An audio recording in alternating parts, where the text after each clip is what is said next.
we are people who, as Selina has said, suffered in this world, and obviously a certain knowledge in terms of world views, perspective, yourself in it, the universe of things change when you have wisdom through suffering and pain. I've always likened it to the fact that, of course, in this world there's many different forms of knowledge, and one is a knowledge that's not academic, nor is it an educational form of knowledge, but it's, for me, the most important, because that's been my journey in life.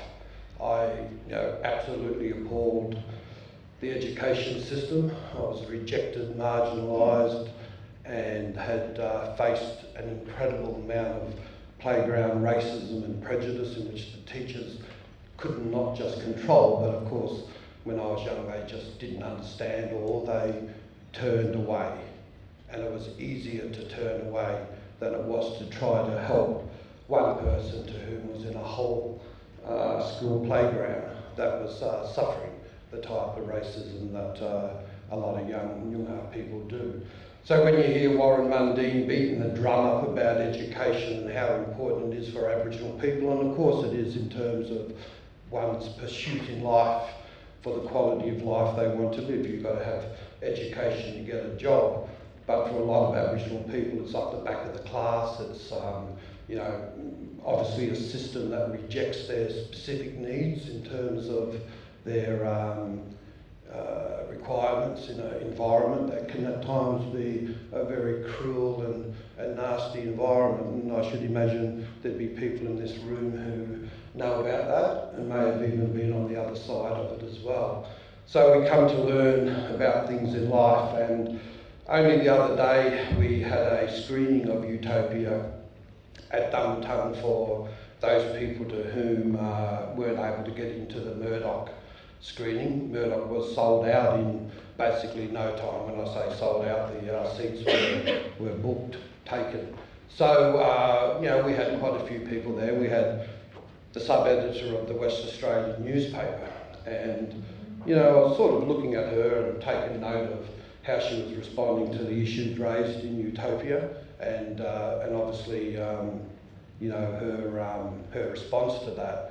And I asked her at the end what she thought, and she told me what she had thought, and she then encouraged me to write what you'd call a pretty extensive opinion piece for the Western Australian newspaper.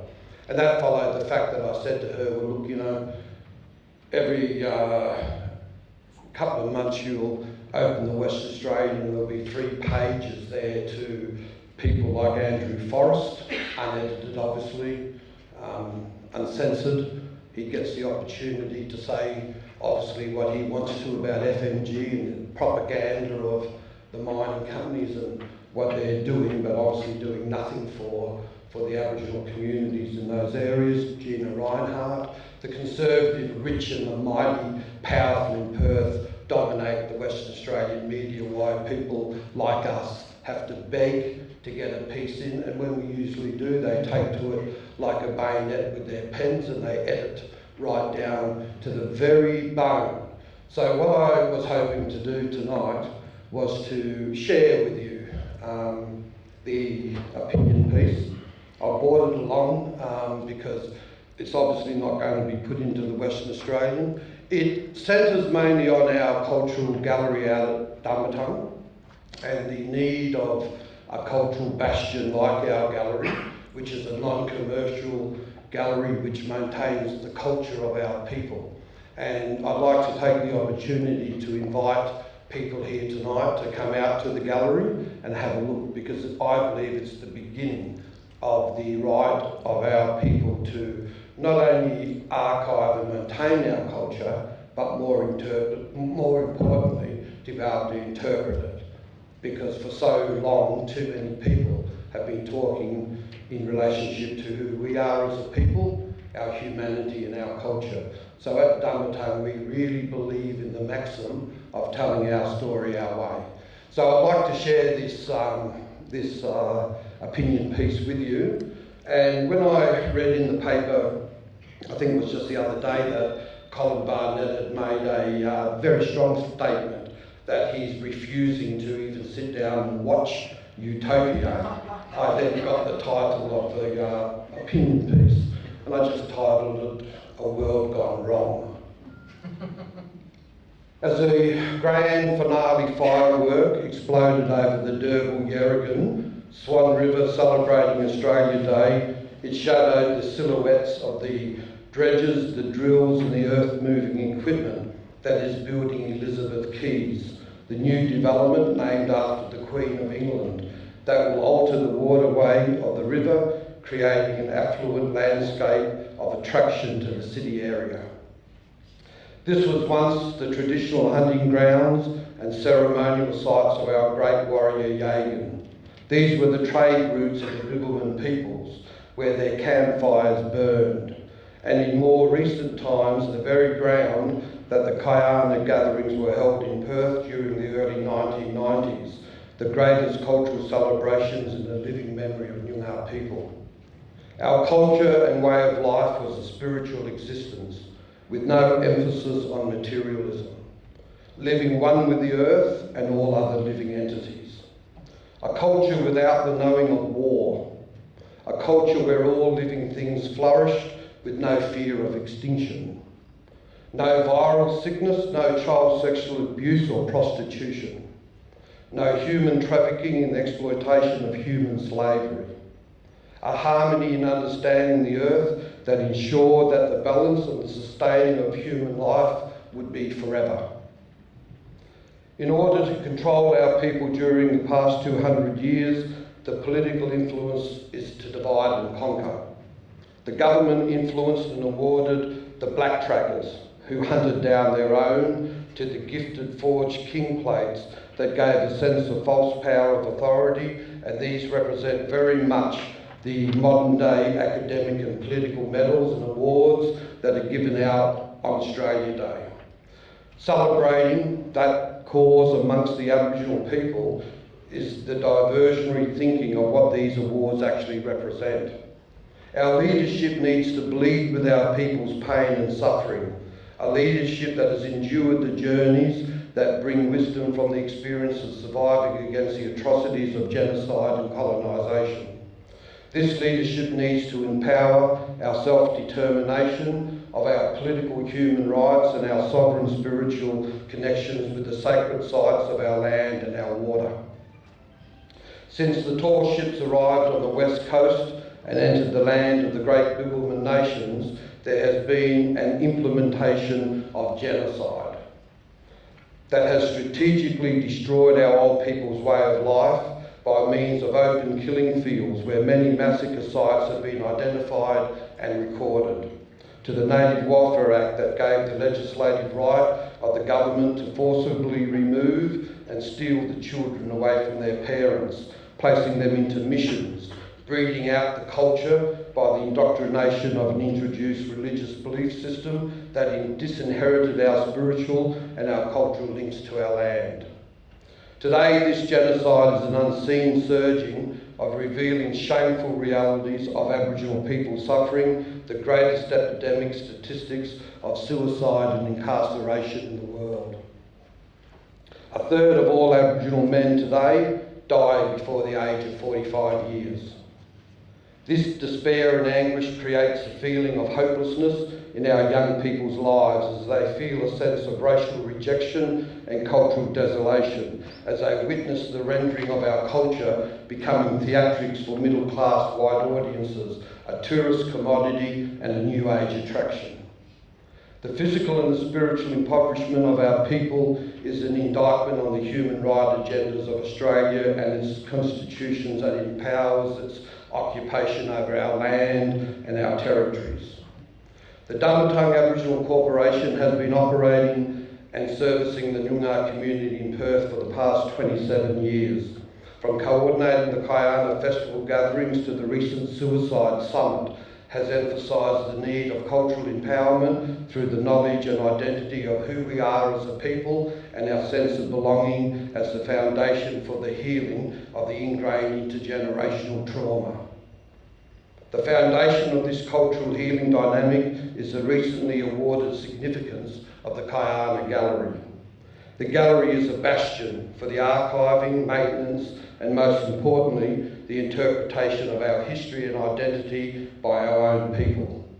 The gallery in 2010 received a prominent award of a significant assessment by the Prime Minister and Cabinet, the Australian National Library and Archives. The significant assessment was carried out by Dr. Brian Shepherd and Mr. Paul Bridges, highly regarded and respected in the area of assessments. The following comments have been instrumental in their assessment in understanding the value and the prominence of the collection as it interrelates with the healing programs and initiatives of Dumbartung. Dr. Brian Shepherd in the report states, "It is clear that Dumbartung is a highly significant Aboriginal community organisation and that it has a much future potential. The collection has developed over some 25 years. Largely as an accompaniment to the many programs it has conducted, it plays an important part in the healing programs, political action, self-determination issues, and the informal and formal educational work that lies at the heart of its mission. In addition, there are many instances of Dumbartung's assistance on a one-to-one basis to individuals who have reached a crisis in their life, generally resulting from scars they bear from alienation from their own cultural roots and not being integrated into the broader Australian community. There is ample testimony to the ways in which the gallery and its collections strengthen the many programs where it keeps the culture of the Noongar people alive, serving the Noongar community with pride and self-esteem, and for building empathetic understandings amongst non-Aboriginals who visit and or participate in the programs. The Kayana Gallery has become a tangible centrepiece as Dumbartung reaches out into the wider community. Increasingly, it's being understood that museums and collections that contribute to a social good are those that are most likely to survive into the future. Having such a strong sense of social purpose and with the demonstrated history of having made a difference in many people's lives, Dumbartung aptly meets this criteria." End of quote. It is a resource and a special place that has been appreciated by both Aboriginal and non-Aboriginal people alike. It has hosted visits to overseas celebrities such as Bob Dylan, the late Johnny Cash, the Prodigy, John Pilger, and also the Dalai Lama. There has been many visits by government representatives, including departmental ministers, as well as other world Indigenous peoples. But most importantly, it is what it offers our young people to build their resilience and their strength against the continued challenges of racism, prejudice, self-injury and suicide. There have been a number of personal testimonies from the young Aboriginal women who have attended the Dumbartung Healing Program, and they range from, "This program has saved my life. It has taught me how to cope with the darkness that enters into my world," to, "It's a special place where the women who run the centre have been through the very things that we have in our own life. They understand our pain and they understand our grief." These testimonials were shown and stated to the then Director of the Office of Aboriginal Health, Mr. Ken Wyatt. However, the healing program, as successful as it was, failed to attract the necessary funding and to be maintained. The World Health Organisation, the Telethon Institute for Child Health Research, along with world-leading suicide prevention professionals, state that young Indigenous people need to have their identity and their spirit strengthened by cultural and spiritual knowledge. This must be at the core of any healing program. The increase the self-esteem and the worth of their lives, and their culture must be valued and respected by the wider society in which they live. Dumbartung has the mandate and the provisions to successfully implement these two key factors in the deterring of self-harm and the anguish of many mental health issues. The might of the wealth of the mining industries and that they profit in excess of $1 billion per week from mineral-rich Aboriginal land across Australia offset a minimal percentage to their so-called social development programs, to community initiatives and projects. Western Australia has the highest incarceration rates of male prisoners on the planet. Our men are incarcerated 8 times higher per head per population than black South Africans. The Western Australian government has industrialised incarceration. You jail one black man and 10 white men get rich. The introduced mandatory laws through the state parliament that has removed the discretion from judges to allocate sentencing procedures has led to this massive increase. The 3 strikes and you're in for 12 months laying a finger on a public officer and the move on curfew laws have led to the buildings of new prisons in Western Australia exclusively for Aboriginal inmates and erecting double and triple bunks in some prisons now known as racking and stacking. The Kayana Gallery faces a real threat of closure due to government funding cuts. This will be an extreme loss of a very significant resource in the wider community that has enormous benefit for the cross-cultural learning of many various interest groups across our society. The Western Australian community is enriched by the presence of the Kayana Gallery and the government should see it as a privilege to fund, not finding excuses to ensure that its capacity is limited to struggling in the old dining room and kitchen areas of the Clontarf orphanage, where its preservation and maintenance is always at risk through introduced perils and threats.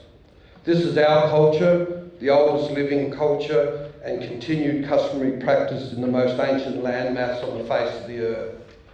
When celebrating in the thousands or idly walking along the shores of the Derwent Yerrigan, take care of where you tread, as once our babies were born there. And may our campfires burn forever.